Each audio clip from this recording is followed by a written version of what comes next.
Mirza television కి స్వాగతం.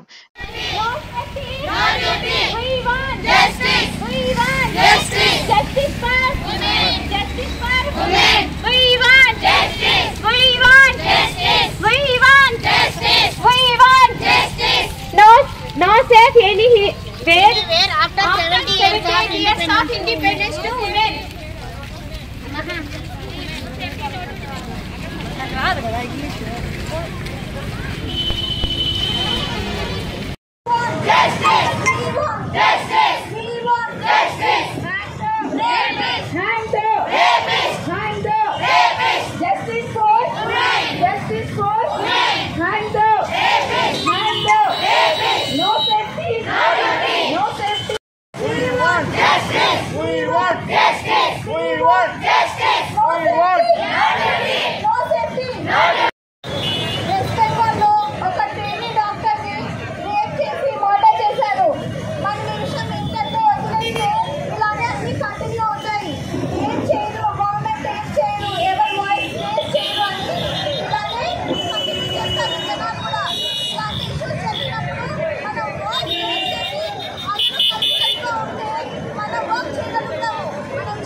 దేశం ఇంకోటి ప్రతి ఒక్కరిని కడుపులో పడినటువంటి ఫీమేల్ ఫీటస్ దగ్గర నుంచి పండు ముసలి వరకు ప్రతి ఒక్కరు రేపుకు గురవుతున్నారు.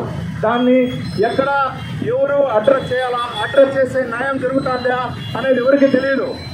మనకు రేపుకు సంబంధించిన కేసులు ప్రతిరోజు 90 పైన పోలీస్ స్టేషన్లో రికార్డ్ అవుతున్నాయి. కానీ 68% ఆఫ్ ద కేసెస్ అసలు రికార్డే కావడం లేదు. మనం మనుషుల్లాగా ప్రవర్తిస్తున్నామా? ఆడవాళ్ళకైనా తల్లిదండ్రులు సేఫ్టీ చెప్పాల్సింది, మగపిల్లలకు చెప్పాల్సిన అవసరం లేదా?